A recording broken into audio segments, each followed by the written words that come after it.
All right. I got to do it the right way, right? Ho, ho, ho, ho. Welcome to your special holiday edition of the Straub Bro Sports Show. Big bro Ken here with little bro Drew. Little bro, even though I look like the little elf, how we doing? I was gonna say, like, you have the voice, but you don't got the right hat on. No. However, I'm doing good. Listen, short week of work, right back to it. We got Christmas coming around the corner. It's a good day. It's a good day. Absolutely. Mom's in rocking with her favorite guys. Dad loves the hats. Absolutely. We are in the Christmas spirit. I want to thank you all. Today is an exclusive Straub Bro Sports Show YouTube exclusive. We are currently technically live on my Facebook page, but don't go there. Go to the YouTube page. It's only there as a backup just in case. Shout out to Daniel and the Falls Rapids. Let's go. You already know they rocking with us, and we got a lot to talk about, but a little bit to talk about. It'll be in a somewhat abbreviated show. We're going to have a lot less news. We're scrapping our Straub Bro of the week. I have a Straub Bro of the week. If my brother doesn't, it's okay. It's just a joking one. Anyways, we are going to get right into the college football playoffs, and we're going to talk about the Sunday of the NFL season. We'll do a little preview of our Monday night game as well.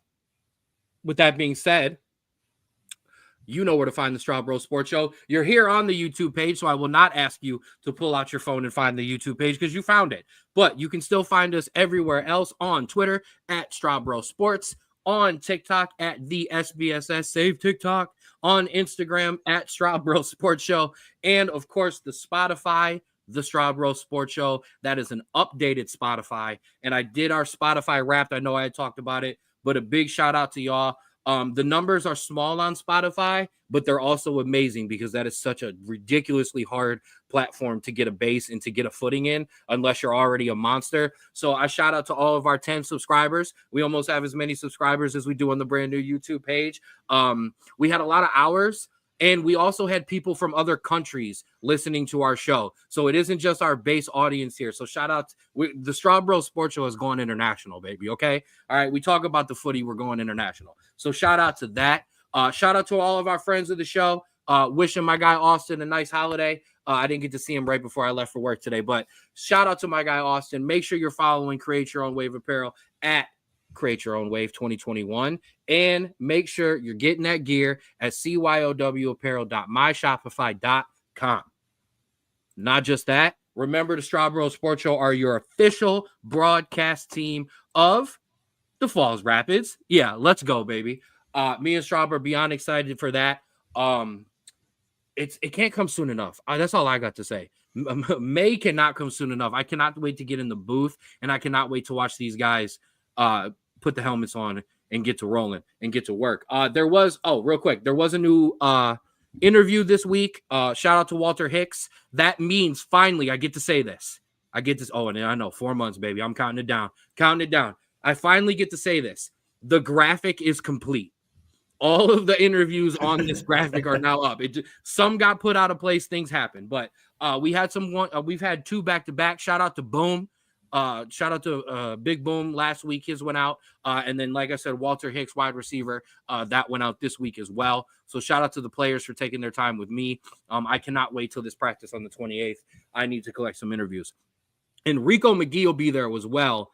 Spoiler alert, we're going to be doing like a little Hard Knocks.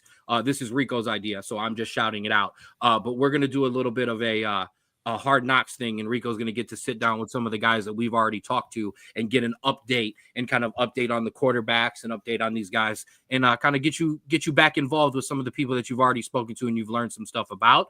And then, like we said, 4 months away, baby. That first game, it is coming. We are super, super excited. I've been practicing my announcer voice. I've been practicing my very, very corny calls that I'm gonna make. I've been getting my Gus Johnson in a little bit of mixing with Kurt Fowler too. Okay, we're gonna mix it up. We're ready for this. Okay, man, Absolutely. my kicker. Love it.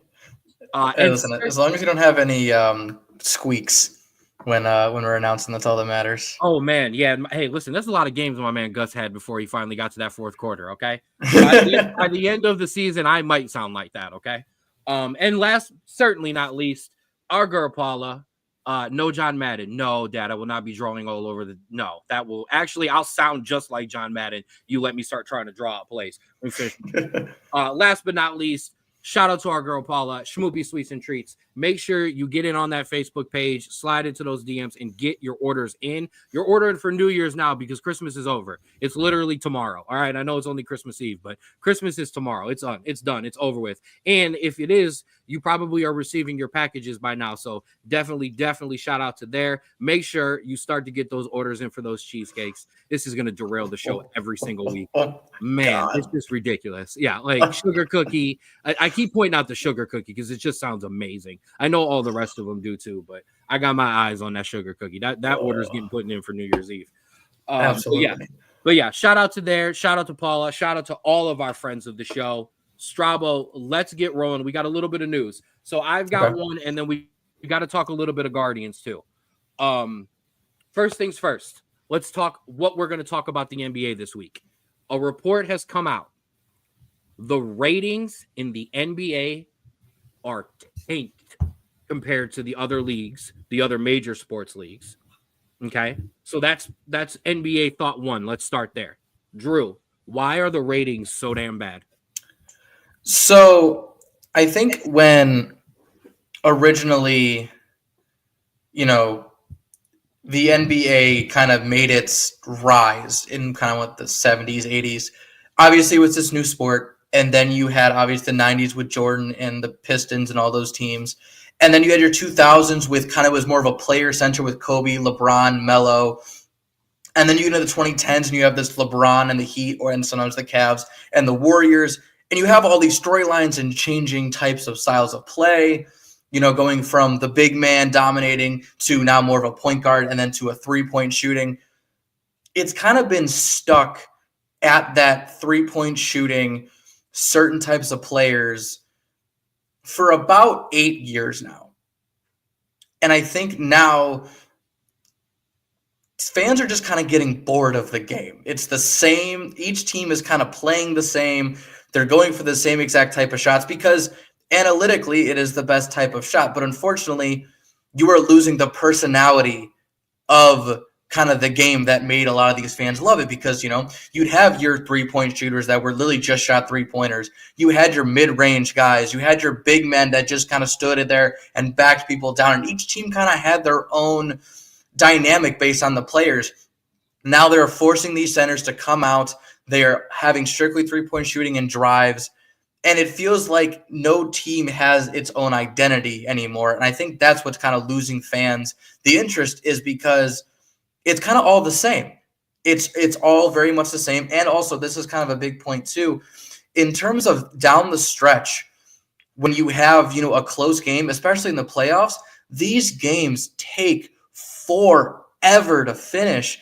And so you feel like you're losing those big, massive moments when a team would run down, hit a three to either tie the game. Now they're getting fouled because it's the smart analytic thing to do because they're only going to get 2 points. And I think that's your biggest issue here is because you're slowing the game down, but you're also not making it fun anymore. Wow.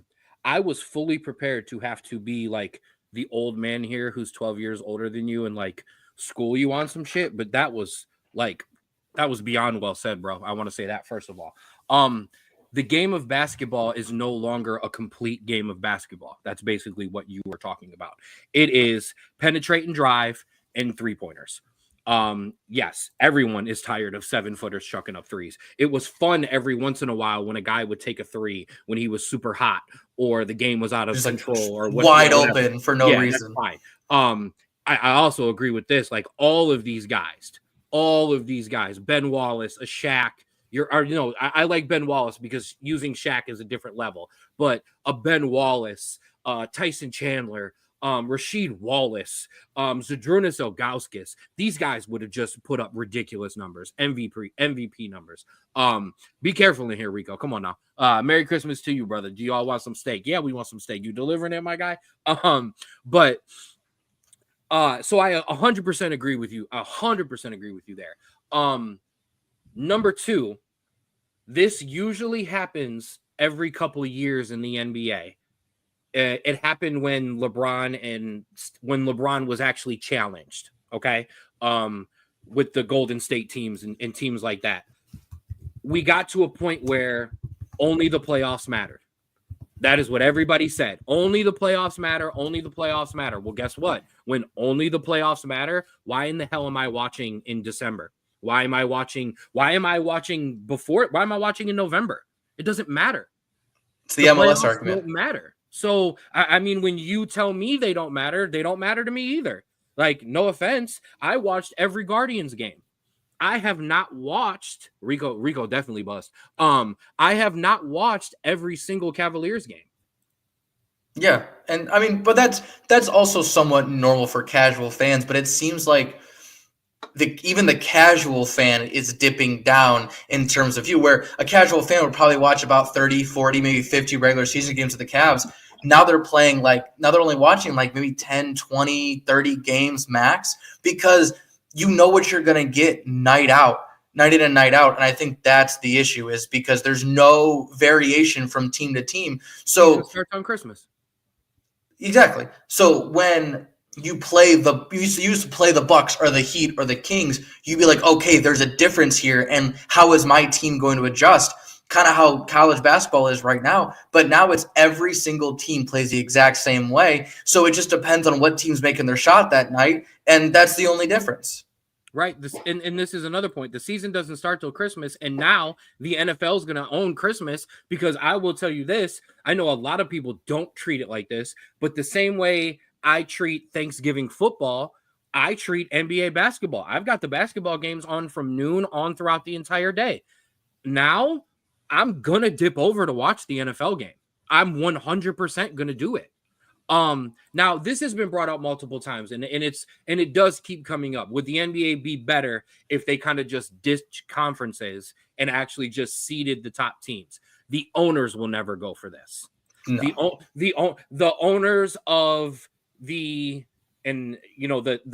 9, 10, 7, 8, 9, and 10 in the East and West, they're not going to go for that, because now they're not going to have any chance of making the playoffs and get that revenue. And it's all about this. And those owners aren't, I don't think it's necessarily a bad idea only in basketball. It's one of the few sports it could work in, because everyone could just literally play each other and it doesn't matter. But the owners are not going to go for that. So now that's not if you got more, you can, but I've got another NBA topic.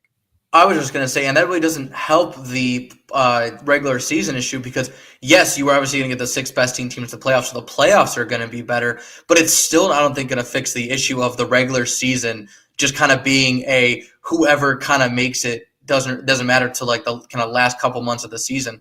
And I think that really it's a massive issue that I think was bound to happen when NBA went full analytics, because obviously the NFL has some analytics, but I think at some point it's also hard-nosed football regardless.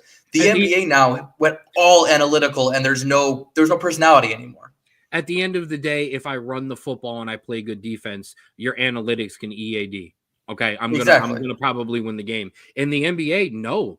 Any team can beat another team on another night, because the 35 threes that they shot, they hit 40%, and Boston only shot 23% that night, and that's it. You know what I mean? And no, I agree. And when you see the shot charts, oh my goodness, the shot charts from the last couple of years, it is 3-point line and at the paint, like. The art of the jump shot is gone. It's just now a 3-point shot.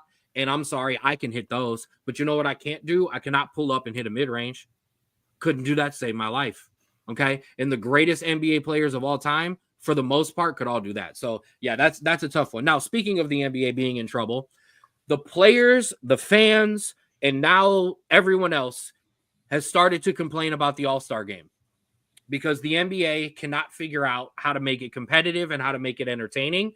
So they have started to ditch the East and West. They've gone to this captain nonsense. And the players themselves have started to complain and started to voice that they wanted to go back to East versus West. So, Drew, number one, will East versus West save the All-Star game? And two, does it even matter at this point?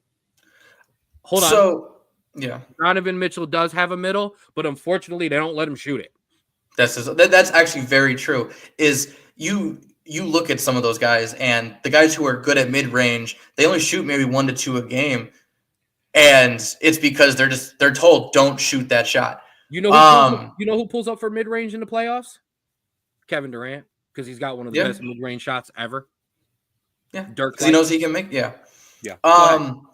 So I think the issue is it's not about the format. It's not about how, what, where, why, when. If the players don't care. If the players care, then the game will be good. No matter where you play it. Like, we could play it in the biggest stadium in the world, or we could play it on a blacktop in Brooklyn. It doesn't matter. Those games will be great if the players care. And so I think the issue is you have to get down and say, without giving you an exorbitant amount of money to care about this game, what else can we do to make you guys want to participate in this game? Because you see it kind of in the Olympics, where the only time the athletes actually care about going is if they've lost the past Olympics. And so you really don't have that kind of scenario in the All-Star game. So you got to find another way to make these players care. And honestly, I don't have an answer for that, because what do you tell some of the best athletes and most well-paid players in the world to make them care about a game that they're not going to get anything from other than pride? May I? I can fix the NBA All-Star game right here, right now on the Straub Sports Show. Okay? And what we're going to do is we're going to borrow from a sport that we usually never borrow from, and that is hockey. Okay? A long time ago, hockey figured out that the game itself, because it's the reason we don't do the Pro Bowl, but we don't really want to fix the Pro Bowl because we understand why we got rid of the Pro Bowl. We don't need guys getting hurt. Now, what hockey did is hockey went along the same lines and said, you know what? Having guys, a full roster of guys out here, it's going to get guys hurt in the middle of the season, and we can't have that. So what we'll do is we'll go within our divisions and we'll give those all-stars a team. And then what we could do is we could play 3-on-3 or 4-on-4, something along that lines. And we could play, and they can do exactly what the hockey does. They play a game to 21, 35, 20, 100, whatever you want to do. And the winning teams advance. That creates an awesome competition. And also hockey gives $1 million to the winners. And if hockey can give $1 million to the winners, the NBA can give $5 million to the winners, no problem. $1 million a piece, whatever it might be. Split it up like that, so it's still East versus West, but then it becomes divisions. And if you don't have an all-star in that division, we can mix and match and make things happen. It's not a big deal. But I think that is the way you fix it. You go to 3-on-3 or 4-on-4 maybe. You could still do 5-on-5 if you want, but I think that we still create the same problem of guys kind of standing around. Give me a 3-on-3 tournament with the best NBA players that we got, and that's how you have All-Star Weekend. So, I like it. And Pops likes it too. I like that. But this is also still the problem. If these guys don't care, what I'm saying doesn't matter either. So I have a question then. So actually, this isn't a question. It's just throwing it out there, see if this sounds right. Let's say, so I can't remember the name of the game, but it's the game in Brooklyn on the blacktop where, like, sometimes, what is it? Rucker. So I'm not saying there, but in the off season, we kind of recreate that feeling and that vibe where it's more street ball feel, like where that might get the players going a little bit more than a big giant stadium. No refs? You want to go no refs? Players call fouls? I'm right. Fine. Except for LeBron. LeBron's not allowed, no offense. But does like maybe that because you Sure. want to get players excited maybe and more into the game, you're going to do it in a less professional setting then. That's all I'm thinking about, but Mhm. I just start throwing stuff at the wall. Listen, man, Literally, how about this? each And new here, year, put let's something go. else out there until it works. And I'll take it even further. Every time you have it in a warm weather city, the outside should host. Boom, you can do an outside. You can when Miami, when the Heat host the All-Star game, boom, that thing can be right on South Beach in 70-degree weather. Okay. But now when you get to a winter situation, like where it would probably, I don't know where the All-Star game is this year, but it doesn't matter. When you get to a winter situation, let them build something. Let them create like a little court, a little atmosphere. Now, yeah, you got to worry about this, but it's the same thing as the All-Star game. Let people buy tickets. Let them get close to the court, but not so close. We could treat it like we do the dunk contest. We have half the players on the court anyways during the dunk contest, so it wouldn't really make a difference. I think that's it. The 3-on-3 $1 million to win it. I just think there. Boom. Adam Silver, you're welcome. I just want tickets. That's it. Just hook us up with some tickets to All-Star Weekend, and you can have my idea. I will say an outdoor All-Star game in Miami on Miami Beach in like July, that would go absolutely It's not stupid. gonna All-Star game still got to be in December. We ain't got no choice there, or whenever. Do we though? Do we Yes. though? Yes. Can we not put it in the summer? No, because like hockey, there is these players have voted and have gone out to bat because they want this break in the middle of the season. The Players Association, That's fair. They're not giving. No, that that's up. fair. Ray is trying to get people hurt. Ray is trying to. Ray, you really want bleeping Donovan Mitchell and Evan Mobley going out there and playing slam ball in the All-Star game? No, absolutely Evan not. Mobley would dominate on slam ball. That's all I'm saying. I know, but then one wrong move and it's over. I know. Okay. I know. All right, so that's our NBA topic. Shout out to the Cavaliers, still rolling strong. Absolutely. Let's switch over. Let's talk a little hot stove real quick. Because once again, last time we talked Thursday, the Guardians made some more moves. We want to talk about it? Yeah, we can talk about it. I don't even know what to say, but you can continue. I'll form words while you explain. Well, first things first, we would like to wish our farewell wishes to Josh Naylor, who unfortunately has been traded. Unfortunately, actually, I want you to talk about the Josh Naylor trade for a second, so you can give me 2 seconds. Yep. So all of these trades that we have seen in the offseason make sense. Jimenez, bloated contract coming up. Naylor on his contract year probably wasn't going to re-sign. Morgan, a surplus bullpen piece. All of these ones make sense. But I don't understand how little we're getting in these trades. Now, and supposedly this kid's and I'm sure he also had almost a 7 ERA last season. I know it's in Arizona, but that's not great. I think the issue is that ballpark. Yeah, I think the issue is that these trades in the end could be a net positive for us. Mm-hmm. But right now, it looks like we're trading these guys for players that are going to be good in 2, 3, 4 years when we have the team that if we get help now could make a run for it. I think that's your biggest issue. The problem, well, I will say Josh Naylor, I'm going to shout out Pops for this one because I don't actually listen to Dan Patrick. But also, that's the issue. We are good. We are good. So I don't understand why we're trading this for pieces that are going to be in double, AAA, maybe make the major league roster, but barely. Oh, that's the issue. I'm good. Now you brought that up. That leads to the second bit of news, which is the good news. We didn't do the good news first. We did the bad news first.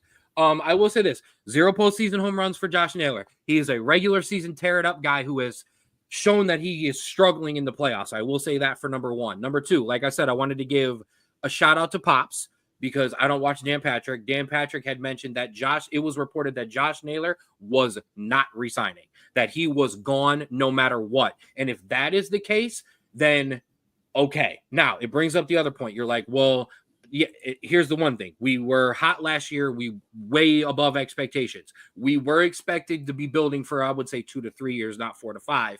but still in a building process. So you say you traded away Josh Naylor at first base. So what's going to happen? Is Manzardo ready?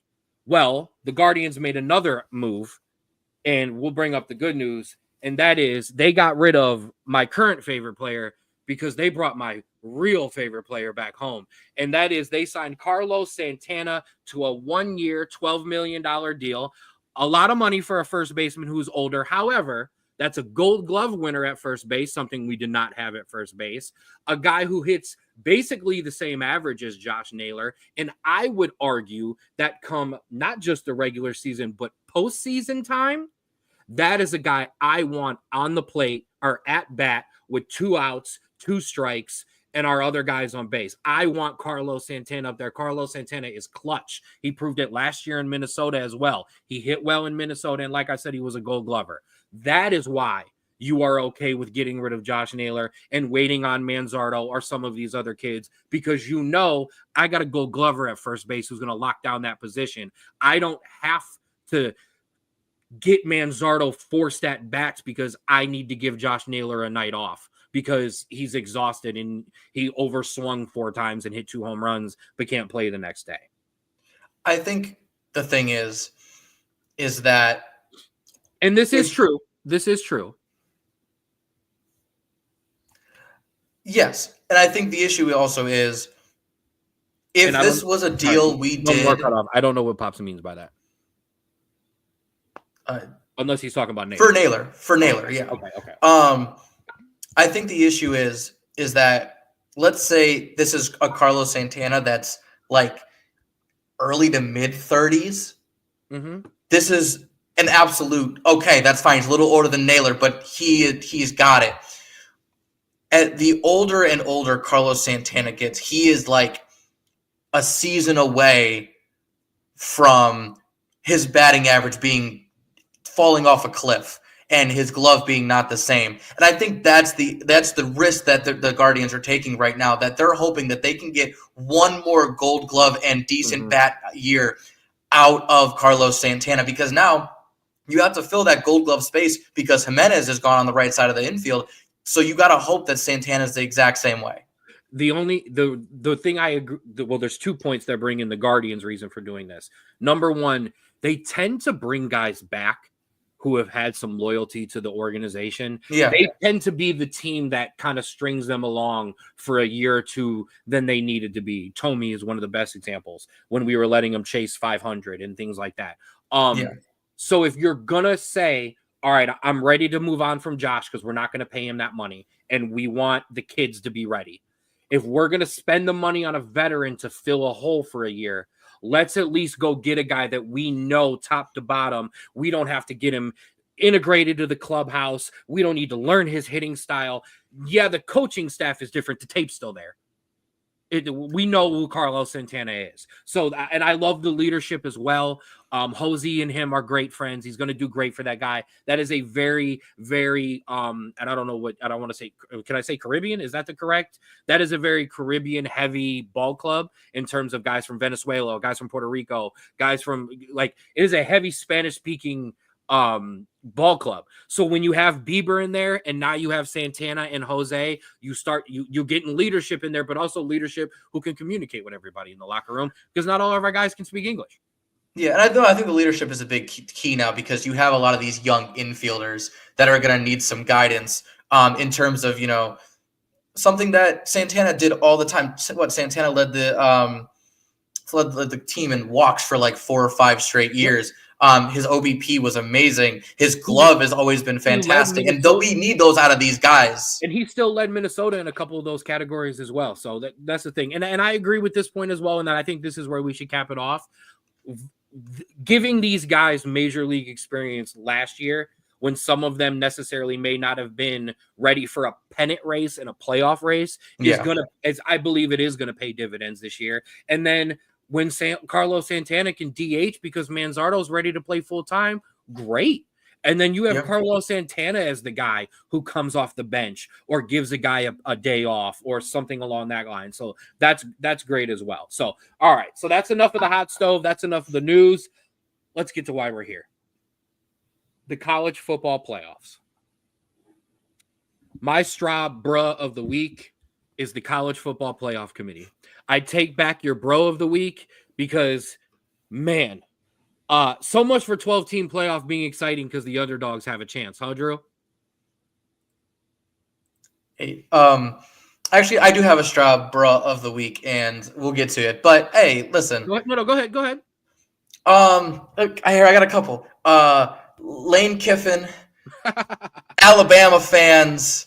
I didn't really hear much of Miami fans, so they're kind of okay. But though, and the SEC in general. Listen, if you'd want more teams in the college football playoff, don't lose to sub 500 teams in the regular season. Sorry, Alabama, you can't lose to Oklahoma by 21 and expect to get in. Sorry, Ole Miss, you can't lose to the teams that you lost to and lose two more times in the closest one and expect to get in. That's not how this system works. We can shorten it or shorten the teams, but in terms of what certain teams should get in, no, we picked the exact right teams. And also, y'all were real quiet when Tennessee was getting boat raced by Ohio State as well. So I don't want to hear none of that SEC would have done better because you had one and you got absolutely destroyed. 100%. All of those people that you named were loud as hell. From Friday night when Notre Dame immediately started to put the whoop down on Indiana to immediately right before the Ohio State game, because it wasn't 2 minutes into that Ohio State game where they were all quiet because they were already getting rolled. So I 100% agree. They were all quiet during that Ohio State game. Now, let's get to the graphic. So it did start Friday night. I'm going to disagree with how the score looks because we controlled that game and we absolutely beat Indiana down. And then when we put in the four stringers and they kept in their first string offense, they got a touchdown, a horrible onside kick. I'm not going to lie. They should have never gotten the onside kick. But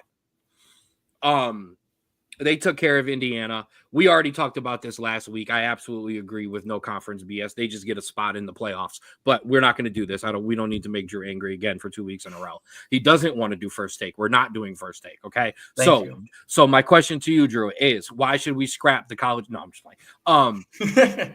So yes, it started Friday with Notre Dame's beatdown of Indiana. It continued into Saturday morning with Penn State's beatdown of SMU, traveled into the early afternoon where Texas beat down on Clemson, and continued into Saturday night where Ohio State beat down on Tennessee. I don't know but why do can I concede something, but then kind of revise it? Go ahead. I am more than okay with just a reseeding by ranking if we only go to 8 teams. Because then it makes sense that way. If you have 12 teams, never going back. We're never going back. But what exactly? But what I'm saying is when you have 12 teams, right? There is the finest of margins in some of these teams' resumes that you have to take into account conference championships. My only thing has been this. I was okay with the 12 that made it. Yeah. I was. My only thing was I don't believe Arizona State, and based on the rankings, Boise State were good enough to have deserved first round playoff buys. I know everybody feels like it's an it's a Notre Dame bias coming from the Notre Dame fan. It's not. You could have replaced Notre Dame with any other team that you wanted in that top 12, and I would have vouched that they should have got a first round playoff or a first round bye over one of those two teams. If you then wanted to argue with me that Boise State or Arizona should fill in the 4th spot, I could get with you behind that. But for me, winning a conference that was not that good, and Boise State's whole thing being, yeah, but they played really good when they lost to Oregon, that wasn't good enough for me because the resume didn't stand up. This is what I think. Notre Dame over Arizona State for the bye, and that would have cleaned up for me how the rankings should have panned out in terms of first round buys. Then I think you don't have buys. Let's make it an 8 or 16 playoff then. Oh God, where 16. We can't go to 16. But then there's no buys. You don't have to worry about who gets the bye and everything like that. You go strictly by seeding, and one plays 16, two plays 15, and it goes like that, just like kind of the round of Sweet 16 for college basketball. Why can't just the top 4 teams in the country at the end of the rankings get the buys? Because I don't like a conference loser taking one of those spots. But none of the conference losers ended up in the top 4. Now, yes. No. When the final rankings came out, none of the teams that lost the final their championship. Then that's fine. So then we could have. But there's gonna be years that you're gonna have a Georgia or a Bama or somebody lose their conference championship, but still have a first round bye. And I could cater to you. They put in They put in a freaking million rules for the committee to go through. We could make that a rule that if a team loses in the conference championship, they're ineligible for a bye out of the top 4. I can roll with that, because then you know who would have got your buys? You still would have had Oregon. Thank you, Bobby. I know. You still would have had Oregon. You still would have had Georgia. It would have then been Notre Dame, and then it would have been Boise State. No one would have argued with those 4 teams getting a bye. No. And I think the issue is we have blowouts in the college basketball tournament every year. Like, we have 1 seeds dismantling 16 seeds. However, this is the first tournament. Yeah. You had a lot of SEC teams that didn't make it, and so they're going to make a lot of noise when that stuff happens. Mm-hmm. The issue is you don't have 64 teams, and so, okay, if you didn't make it, you obviously weren't good enough. You're at 12, and so there is still some room for negotiation. So I think that's the issue, too. This tournament also was paid a bit of unluck, because every other year when we've started these, we've had amazing first round games, and everybody's been like, this is the best thing ever. We had a bunch of duds in the first round. It was unfortunate. And I'm really happy that I'm getting all the love in the comments right now for my idea. Do you guys understand the bleeping teams would have been in if we went to 16? Like, I don't think you're ready for who the hell would have Miami, Bama, Ole Miss, and one more team. So 3 of those 4 teams, or maybe 4 of them, I think would have been all right. All right, so all SEC and an ACC. So then I guess everybody would have been happy. All right, 16. You know what? It would have got South Carolina in, so fine. There we go. Because South Carolina would be rolling right now. Nobody wanted to play them right now. So that's fine. But then you give me 2 rounds where the home team hosts. That's fine. I don't mind that. Or a higher ranked team. Or whatever. Yeah, higher ranked team hosts. I'm okay with that. All right. There, so now that we've fixed college football. So now that we've done nothing but complain, let's get on to this week's next week's upcoming games. We have Boise State and Penn State, which is now a very, very sneaky, scary game for Boise State in their bye. We have Arizona State and Texas. 100% agree with what I just said. I think both of those teams are in for a rude awakening when Texas and Penn State come to town. And then we have Notre Dame and Georgia, and Ohio State and Oregon. Yeah. So where you want to start? Let's go to the bottom right. Let's start with basically stop Ashton Jaunty, and that's your entire game plan. Holy crap, this Penn State defense looks good. Yeah, I mean, you're at home. You're against a mistake-prone SMU team, and you took advantage of it. They're still they're a great defense. I'm not getting them wrong. But I don't want to label them as like this elite defense when they kind of had all the kind of chips stacked against them. The chips were in their favor. Oh, it's my favorite team, absolutely. I think if they can go in and absolutely shut Ashton Jaunty down, and I mean by shut him down, I mean like under 100 yards, I think that I will give this Penn State a legit chance for a national championship run. But I think that you like, if Ashton Jaunty keeps Boise State in this game, then I think that Penn State has a lot to question for, because you are going to only focus on the running back. The quarterback is okay. The wide receivers are okay. The offensive line is okay. It's the running back. Yeah. And so if you can't stop the running back when you are gunning for him, how are you going to stop a Georgia or a Notre Dame when they have many different ways to attack you? Ashton Jonty can have 150 to 200 yards, and Boise State could still get blown out. Absolutely. Boise State has to have one of, if not the best passing game that they have had all year. That Oregon game, that's the game that they need. Because if you think that you are going to walk in, I know I keep saying walk in, but it's the Fiesta Bowl, it's a neutral site. But if you think you are going to walk into a game with Penn State and say, I'm only going to run the ball and I'm going to beat you, you're in for a rude awakening. Okay. Yeah. I'm sorry. That's not how Ohio State beat them. And that's not how Oregon beat them. So I think this is a big game for those wide receivers and this quarterback. They have got to stretch the field to make Penn State respect the passing game, to free up that space for Ashton Jonty to have a Heisman candidate day. That is the only way Boise State wins this game. And they don't have a bad passing game. They just don't have an elite passing game. So you have to do enough to make them respect you. And that's it. This is the college football playoffs. There's nothing wrong with for us to ask a team that they have got to step it up. Yeah. And this I agree with too. They need a couple big plays on defense. 100%. They absolutely need a couple of big plays on defense. We talk about this all the time. They need the punt return. They need a block punt. They need a couple interceptions or a pick six. You need a couple of those wacky plays to get rolling, because this Penn State, not just the defense, the offense looks good too. So this is going to be the second best offense that Boise State has played. The first one, they lost to Oregon, so we'll see how they can step up. By 7, that's it. Exactly. I know, but we'll see. Let's move to the other side of that bottom side of the bracket. We've got Arizona State and Texas.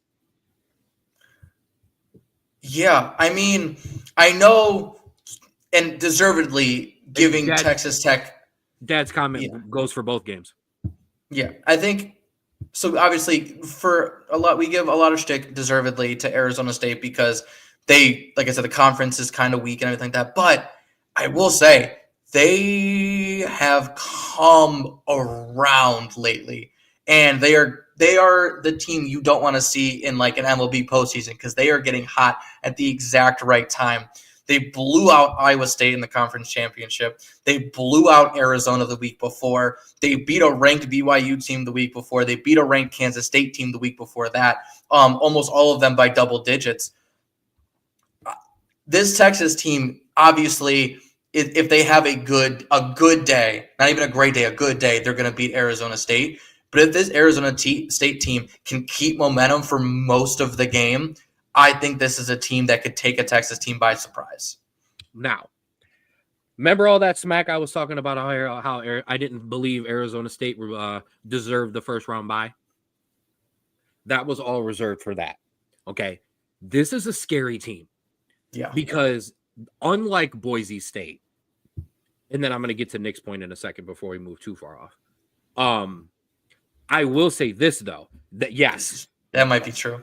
This is why I didn't say this is the reason they didn't deserve it, but it almost did them a disservice, because South Carolina, Arizona State, two of the hottest teams, Notre Dame, I know. No, you are. Two or three of the hottest teams to finish out the regular season. Nobody wanted to see Arizona State in that first round. Nobody. You cooled them off for 2 weeks. So you kind of hurt them. They are the kind of opposite of Boise State, though. Yes, Scatterbo is a beast and he's a great running back, but that's not the only way that they can move the ball and score points. So This Texas defense has sometimes this year been prone to give up some points. However, this Texas team does not look like the Texas team that was in the regular season. This team looks locked in and ready to go. And the fact that they can just swap back and forth between two quarterbacks who can do whatever the hell they want. And the minute yours is focused a little bit too much on getting to Sundays, you put Archie right in, and it's a whole new thing. And he's out here sliming on kids. Yeah, I think the issue is that I think Texas and Arizona State, in terms of potency on offense, are very similar. They can score, they can move down the field. The issue is this Texas defense is now come along as one of the best in the country. Mm-hmm. They shut down Clemson for 3 quarters. Absolutely shut them down. And that was a Clemson team that came back and was basically hot for the back Yeah, half of the season. they were a team And I should have mentioned so, as being hot. yeah, and so having Arizona State, if they have cooled off, you are going to get a team that has to basically try to ramp up against one of the top defenses in the country. And I think that is going to be the biggest hurdle, is seeing how ready they are and how hot they have stayed, if they can kind of get past that first initial push against this Texas defense. I agree with Deshaun. I never thought Clemson was that good, but they got hot. They got better as the season came along. Yeah, If this was a first round matchup, I would actually be more scared for Texas. I But agree. I think now that there's been a week off, I think Texas is hot. I think Texas is rolling, and I think Texas will take care of Arizona State. But I think Arizona State will make a good showing. I think Arizona State will make a better showing than any of the first round teams did. Before we go up top, don't let that Cavaliers banner fool you. He's a Browns fan as well, and he's been watching Drew the last couple weeks, because there's been some rumors and he kind of is thinking about Brown's potential quarterbacks. Do you think Drew Allar is going to be an NFL quarterback? You are the resident Penn State hater, but you also watch them a lot. No, I said this last season. I love Drew Allar and the way that he's kind of come along as a quarterback. I know he's returning for one more year, so he obviously won't enter until 2026. But I think he is your quarterback that isn't going to be obviously a Lamar Jackson type or a Patrick Mahomes where they're running around making plays happen. But I think he is a quarterback that, as long as he kind of goes to a team that gives him the room to grow and understand the game, I think he'll be a very good quarterback. So I don't think he's a game changer, So but not the Cleveland Browns. I think he's a starter. So not the Cleveland Browns. You said an Ah, organization that would let him develop, and that hasn't been your MO with quarterbacks. And okay. Develop, no. But in terms of a good situation, it's not the worst situation he could be in terms of like a top 10 pick right now.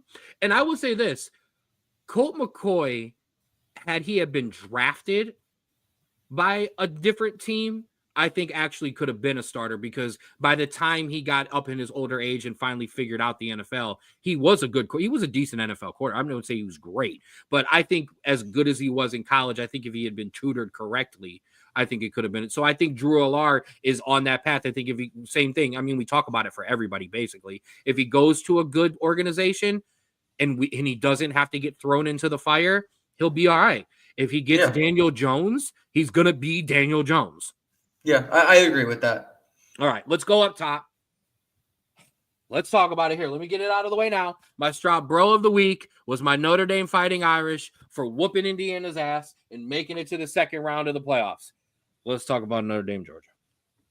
My Ken, I wouldn't say you have to play the best game you've ever played, but you're going to have to play damn near the best game you've ever played, because this Georgia team, while they are not the best Georgia team that has come out the past 5 years, they are dangerous. They at any moment they could turn it on in their offense and drop 30, or turn it on in their defense and make you punt 5 straight times in a row. Notre Dame is a very, very good team, but you have to do something that you haven't done in so long, and that is, when the chips are down against a great team, just be better. So first things first, I would have absolutely zero confidence going into this game with any other coach than Marcus Freeman. I loved the game plan for the Indiana game. The fact that he basically came out and said, I know both of my starting running backs are really good, and one just broke off a 99-yard touchdown. But this team's putting everybody on the line to stop the run, and I'm going to put in the third string guy, the young quick back who's just going to catch passes out of the backfield. Just a perfect game plan to take care of Indiana. So I'd love to know what he's scheming up against a backup quarterback for Georgia. That's worth pointing out on my defensive side.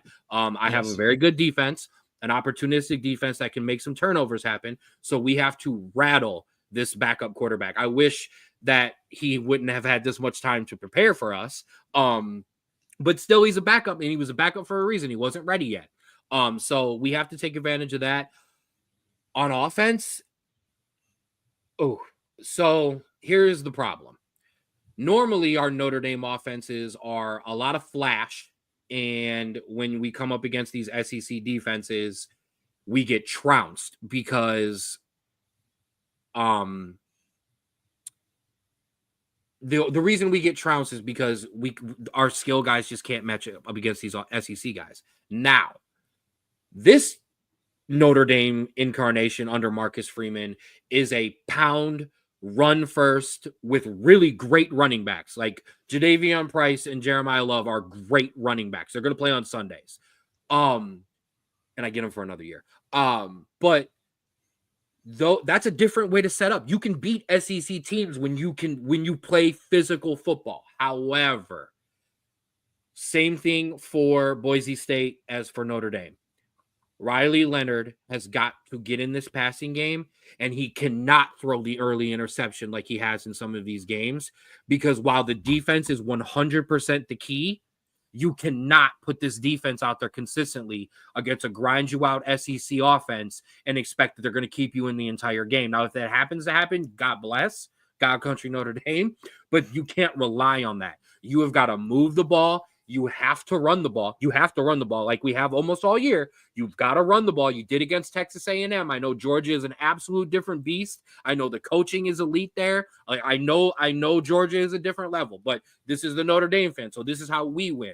The defense has to play basically the way it's played all year and play strong. And Riley Leonard has to make some passes make some key plays in the passing game. He's got to move the chains with not just his legs, because if it's just his legs, Love's legs, and Price's legs, I don't think that's enough to beat Georgia. I haven't said this all year because I felt like it would piss you off. This Notre Dame team is in my opinion, a better version in every way of the 2021 Cincinnati Bearcats. You have an elite defense, like absolutely elite defense. That your defense had Sauce Gardner and Kobe Bryant and a bunch of linebackers that all got drafted. Anyways, led by and you lead with your running game because you are able to push. The issue with my team was that I was severely undersized against a Bama team that ran all over us and stuffed our run and didn't allow Desmond Ridder any time. You don't have that issue. You are proper. You can match up well with them on the line, and that's where that matters. And that is going to be your key. Your offensive line has to basically make this Georgia defensive line almost non-existent for your offense to work. And I think that is your biggest key here. Is you cannot let this offensive and defensive line of Georgia bully you around, because then you are not going to win this game. And it's going to be evident that there's no way for you to come back when you are there getting 5, 6, 7 yards carry and you can only get 2. I know it's not fair to just continually shit on a coach, but if this was a Brian Kelly team, I would have no faith, because we would get bullied. Marcus Freeman teams don't get bullied. No offense, Northern Illinois didn't bully us. They got some plays in the passing game. No, they didn't bully us. Nobody's bullied us all year. I don't think we'll get bullied by Georgia, but yeah, we're going to have to play the game of our lives. So, however, I will say this. If there was ever a Notre Dame team that I've been like, hey, man, we can match up, this is the most confident I've been in a team in a long time. So here comes 55-0. It's just how I feel. I can't help it. I get it. The optimism only goes so far when I watch my Irish. Listen, I expected us to lose that entire Illinois game until it was over, or Indiana game until it was over. So I was enjoying the hell out of it. All right, but last but certainly not least, Ohio State and Ohio State and Oregon, a rematch. Drew, does the Buckeyes, this incarnation of the Buckeyes that played Tennessee, because this is not a Buckeye team that we have seen all year. This is the Buckeye team that I made the preseason prediction on. Does this Buckeye team have enough to carry this momentum and take out Oregon? I don't know. And you know why I don't know?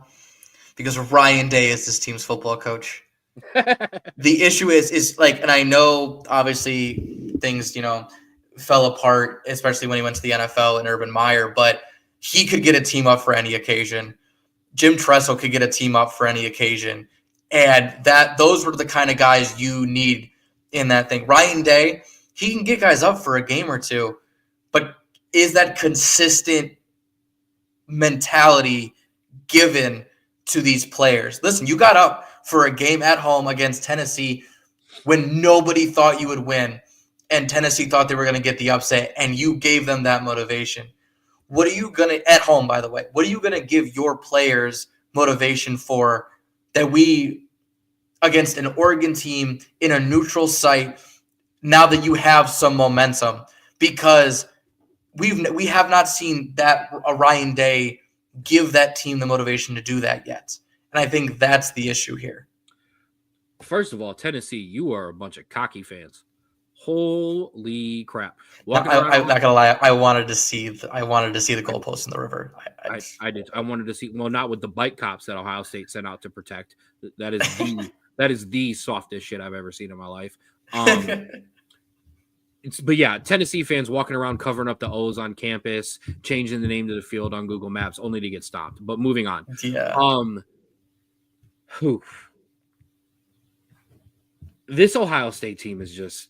It's such a roller coaster because I can't even call it a roller coaster. We didn't see this team all year.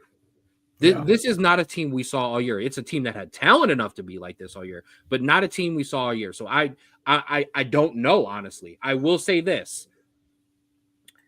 Will Howard hasn't been him all year, but he was him against Tennessee. I hate to be generic and just point out all the quarterbacks, but he has to outplay Oregon. He has to battle Oregon. He has to battle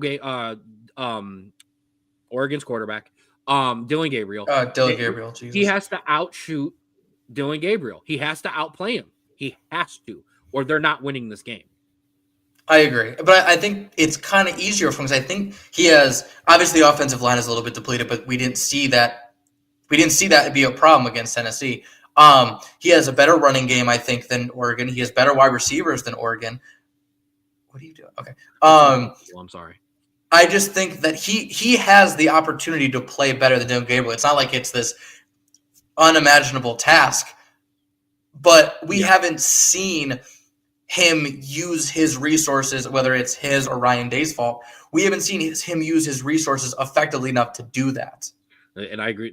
That team that played Tennessee can win, but can they do that again? And like I said, the same exact reason that we gave some love to Notre Dame, Marcus Freeman, the same reason we give love to Georgia, Kirby Smart, like the Dan Lanning at Oregon. It's the exact reason we're like on Ohio State, because we don't know what kind of motive. Hopefully somebody in Oregon called Ohio State soft. And hopefully they were over the age of 80, so Ryan Day can want to fight them after the game like he wanted to fight Lou Holtz. So there you go. Phil Knight, 90 years old, say something bad about Ohio State, so Ryan Day can want to fight you, because then we know Ohio State will be up for the game. So, and I agree. They got to let it fly with that best wide receiver room in the country, and it is a revenge game, so there is your motivation. Oregon beat you. Listen, the past 3 Michigan games have been revenge games, so I'm not going to say that that's enough motivation. That's a different animal. I want to give them flag too, but that's a different animal. I don't know, man. I think that is the best quote, and we're trying to say that Ohio State team can beat anybody in the country, but that Ohio State team hasn't shown up more than a game or 2 a year. I understand. All right. Let's keep it moving. We're going long and we're not supposed to be. Update the people on our bowl predictions. Yes. So I want to apologize. I got a little cocky. Fresno State was up 13-3 at the end of 1 as I was leaving work, and so I updated it 6-3. Fresno State proceeded to miss 3 field goals, including 1 for 20 yards right down the middle at the end of the game, and Northern Illinois ended up winning 27-20. So we are actually both 5-4 because Fresno State basically lost the game. I don't think Northern Illinois won the game. And so we are both 5-4. I'm I'm really impressed that I'm hanging in there, and that is just because this must be the bunch at the beginning that we agreed on. Yes, this was exactly what it Okay. was. This is going to get lopsided by next Although week. you did beat you did tie it up when, and I can't remember who played when you picked it. When you picked Sam Houston State over Georgia Southern. Yeah, baby. So big deep cut for a win there. But all these games have been close, which is actually good. Yeah. So don't feel like you have to not watch these because I think these, if you have nothing going on, these are good games that are going on. So I would say watch them. Some of the bowl games have occupied some screens. I will admit that. All right, let's talk some NFL. Let's talk about Thursday through Sunday. Boom. Let's kick it off Thursday. Broncos lost to the Chargers, 34-27. Then we roll into Saturday. Kansas City and Patrick Mahomes, who was back, 27-19 over the Texans. The Ravens, where is Daniel? Beat down on the Steelers, 34-17.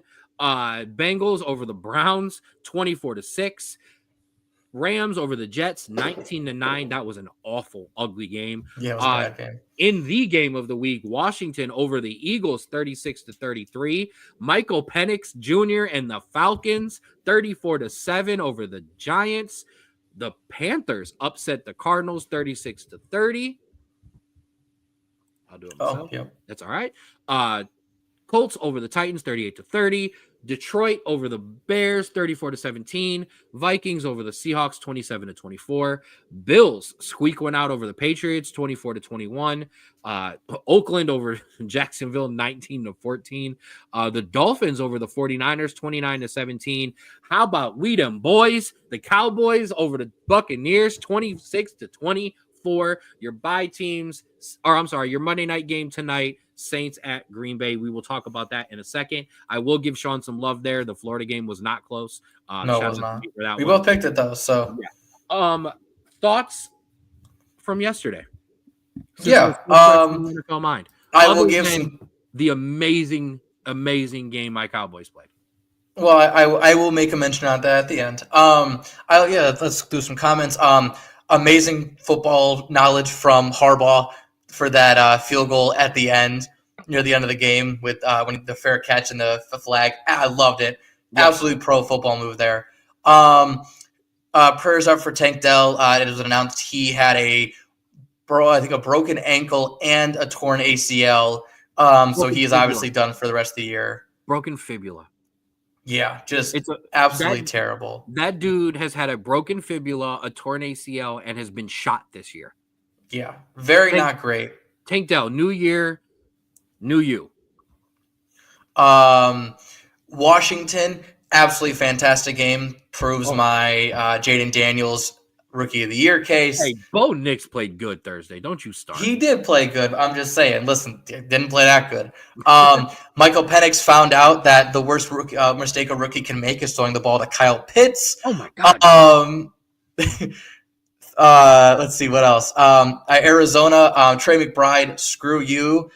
Scoring 5 points in my fantasy league after only getting 3 targets all game, after getting 10 for the past 4 weeks. Also, screw you, Jonathan Taylor, for scoring 25 more than projected points and make me lose that same fantasy game. But shout out to them. Back-to-back fantasy weeks, okay. Yeah, nothing really else that was really crazy other than obviously the 24-21 for the Bills, but it's a rivalry game, so it's not that crazy. And the 26-24 win is great. However, Dallas is now, because of other results, officially eliminated from the playoffs. So all of this winning just to get a worse draft pick. We were officially eliminated that morning, and this team decided to come out and play harder than it's played all year. Thanks a lot. We need to start tanking. We can't get Ashton Jonty if we keep winning. That doesn't work. Okay, so if we want this to happen, start losing. I don't DL MVP. Who's DL? Defensive. Oh, well. I don't know. Defensive, I'm assuming? I don't know. Who's your defensive MVP? I don't have one. Micah Parsons. It's my answer every year. I don't care. It's JJ Watt again, right? Or TJ Watt. TJ Watt. It's Jadeveon Clowney. I don't know. It's JJ Watt. Wow. Good job, Ken. Say what was MVP. I don't even know I'm confused now, but that's all right. Moving on. I have a question for you. Yes. Did the Bills show you that they're vulnerable and they're beatable?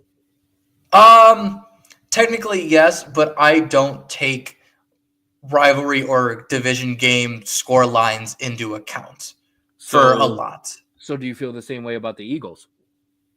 Yeah, I think this was a great game between two rivals that both played really well. One just kind of had the ball last and was able to kind of put the game away. And so I think when it There's a comes down to it, there's a there's something to be taken from it, but in terms of like overall arching themes, I think there's very little because I don't think you can really show how a team is when they play a rival team. Here's why I asked that question. So I have many, many Steelers fans that I work with. Some of them smart NFL fans, some of them not, just like all teams. One of the smart ones brought up a heated argument that he was having, but I feel like a point that should be brought up. Why is it? Now I know the Eagles struggled, but the Eagles have also gotten beaten, and so has the Ravens, and so has Buffalo, or not necessarily Buffalo, but Detroit. Some of these teams have lost games. And when they lose games, we go, oh, Lamar had an off week. Oh, the Eagles this. But every time the Steelers lose, we go, oh, the Steelers aren't legit. The Steelers aren't good. Da da da da da. Are we starting to judge the Steelers a bit unfairly in terms of how we're treating these other top teams when they lose? Because the Steelers went out and they win the division. Yeah. So I think it is very much confirmation bias on a lot of our ends where we believe the Eagles are good. We believe the Bills are good. And so in these close games, win or lose, we still think that they are good and it was just an off week. A lot of people, including myself, don't believe that the Steelers are legit, that they are as good as their record shows. And so when we see a loss, we probably shouldn't, and I include myself in the we probably shouldn't say that this team isn't legit and this is a reason why. But it's why we do it. It's because we believe that these results are more telling, these losses are more telling to the Steelers than it is to a Buffalo or Eagles. The Eagles also went down two quarterbacks that game, so I can't really be that upset at the Eagles, but I think that's more in terms of the Bills than anything. I agree with you. I didn't say that I agree with this point, by the way. I just wanted to give it a valid Yeah, leg no, to it stand on. is a valid argument. This is how I feel. I've already said it multiple times, so I'll just keep ringing the bell. I told you, if they got to 26-4, Russell Wilson from Denver, the Steelers would be in a position to potentially win their first round playoff game. Guess where the Steelers are? They're in position to potentially win their first round playoff game. They're not a Super Bowl contender. They're not a Super Bowl contender without Pickens.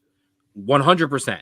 They're in doubt of the first round win without Pickens. They need Pickens. You have to be able to have at least one guy who can stretch the field in the playoffs. You have to. You have to have that guy. So he's key to coming back. But same, they're not a Super Bowl contender right now. Unless Russ grabs a couple more ingredients out of the cabinet and turns up the stove a little bit and cooks up a little bit hotter, this team can't make the Super Bowl. No, I agree because I think Kansas City is better. I think Buffalo is better.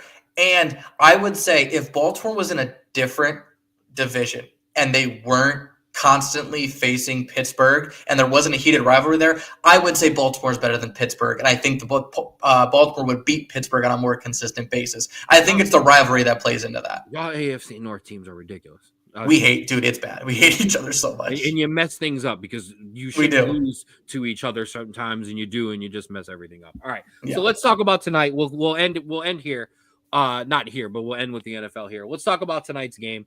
I am 37 points from Josh Jacobs away from making my championship. So please, Josh Jacobs, do not get more than 37 points or I will not make the finals. If he doesn't, I will make the championship game. So that's my let's see. I need 40 points from the Packers defense in one of my leagues. And then I need like 3 Packers players and the Packers defense in another league not to score like 100 points. So 40 points from the Packers defense and then none from the rest. How about that? You can, and my bad, it's 46 points. And Sean, you can have 25. You could 25 is you can have 27. How's that? I'll give you 27. I'll It's give the you only thing good about this game, by the way, is potential fantasy implications because this game is not good. No, Packers by 1,000,000, and there's a possibility that they actually could get 47 points from a running back because the Saints are that bad. This is controversial. I don't know if it's controversial. I think KC has just been as bad as Pitt. The difference between Kansas City and Pittsburgh is Patrick Mahomes. Yeah. And that's why I think Kansas City's better. Travis Kelce is better than Freiermuth, and their receiving core as a whole is better than Pittsburgh's, but the defense isn't better. And no, the difference, I think it's slim margins, but I think Kansas City's better. The difference is in the modern NFL without Tom Brady, there is not a quarterback in the NFL that you are shitting down your legs more tonight or more in the fourth quarter than with Patrick Mahomes when he has the ball. So, and I don't know if I can post that, but he started. So they're stars. That's fine. Not completely F Josh Jacobs, but get your 27 points and then be out. So, all right. So no more fantasy talk.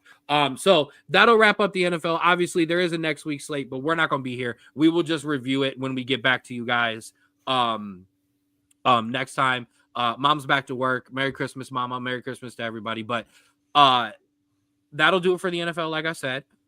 Drew, I am going to force you to skip over some EPL. I know we did have some results here. I will make fun of myself. I lost again, 3-0. I drew to Everton, so it's fine. That's okay. Good Everton team though. Yeah, sure. Good Everton team. But so Drew Arsenal. Absolutely. Merry Christmas, boys. That's it from Pop. Save that because we've got one more thing to go. We're not done. I may have taken the EPL from them, but I will not take this from them. Ladies and gentlemen, we've got some new viewers today. So, Drew, bring them home on a special holiday. Is this thing on? So working this week? Hey, I'll do it. I killed it last week. You don't take that away from me. Hey, no, not at all. So give the people one last holiday edition of Americans Abroad. Absolutely. To bring forth on this joyous holiday, we have so many players. Jackson Aronson, who actually was last week, and I was going to add him, scored on Wednesday when we had the show. A goal and an assist and an 8-0 win for Utrecht. George Bello, a name we haven't mentioned, I don't think ever on this show, for LASK. Man of the match and a 1-1 draw. Fantastic. Brendan Aronson for Leeds. Both Aronsons scored and assisted. Brendan Aronson in a 4-0 win. Johnny Cardoso, his first goal for Real Betis and a man of the match in a 1-0 win. Tim Weah, his fourth goal in a 2-1 win. And Malik Tillman gets his 10th goal in a 3-0 win for PSV. I also want to say these players, there was a video coming out of these players trying to get home for Christmas. I forget who it was. And just the awfulness it took. So realizing these players are just trying to get home and see their families. And I want to say, because I won't say this at the end, shout out to everyone trying to go home, see their family, and I hope you guys get home safe because, listen, traveling in America is hard, but traveling overseas is even harder. So that's all I got. Way to bring it home. Way to kill it, kid. That's how you do it. Well, in terms of that shout out, I want to give a family shout out. Our cousin Didi is home. Our cousin Danielle is home from California from the military. So we will be trying to get in and see her this week. I think she's here through the New Year's Straub, so we got some time. So shout out to Cuz. Cuz is home, and so is my goddaughter. So I am super excited for that. But yeah, that'll wrap us up. It was a quick edition. We wanted to come in here on Monday and do what we do best, and that's give you that college football. Excuse me. Always at the end of the show. That college football and NFL breakdown. Love you, Pops. Absolutely. Hugs and kisses all around. Merry Christmas, Ray, and everybody else. Big shout out to everybody in the comment section this week. I know we were on YouTube, our YouTube page, and my Facebook page. It was a Straub Bro Sports Show Christmas exclusive. Deshaun, shout out to you for being with us in the comments fresh this week. We appreciate that. I saw Vaughn in there. I got a like from Josh in there. Shout out to the Falls Rapids guys. I appreciate you guys jumping in and rocking with us. Daniel, Pops, Nick, Sean, all my guys, Ray, all my people. Merry Christmas to all of you guys. Let us be the first to wish you that. Not just Merry Christmas, whatever holiday that you participate in. Happy holidays all around from us here at the Straub Bro Sports Show. Straub, you got any last thing? Or actually, no. You're on pause for a second. Before we got to take care of business first. We got to pay our bills, right? right? Make sure you follow us everywhere that you can. Thank you for everybody for being with us on the YouTube page. If you're there, please hit a subscribe. We're trying to boost those subscriptions before we get to those Falls Rapids games. So we got plenty of viewers checking in. So please, subscribe there. Make sure you can follow us on Twitter at Straub Sports. You can follow us on TikTok. Save TikTok at the SBSS. Always on Instagram at Straub Sports Show. That's where those Falls Rapids interviews drop first. And make sure you check us out on Spotify, the Straub Sports Show, completely updated up until today. I'm on top of my game right now. So make sure you go there. Shout out to my guy Austin at Create Your Own Wave Apparel. Make sure you follow them on Instagram at Create Your Own Wave 2021 and get your apparel at cyowapparel.myshopify.com. As we mentioned, we are the official broadcast team of the Falls Rapids. All of those interviews that you see on that screen are officially loaded up on Instagram, shared over to Facebook, and are unprivate on YouTube. I had to be private until I debuted them. So they are all public. They are all ready to go. Make sure you check it out. All of these interviews with the players and coaches have been great. You get a good insight on kind of a small tidbit of an insight on who these guys are, their passion for football. And I always throw in my fun rapid fire questions at the end to kind of get you personal with the guys. Make sure you check those out. Shout out to Ali the Otter. I didn't shout him out in the pregame there, shouting him out in the post show. Shout out to Ali. Man, 4 months away. Cannot wait for this Rapid season. Make sure you hashtag spread the wave because that's what we are doing.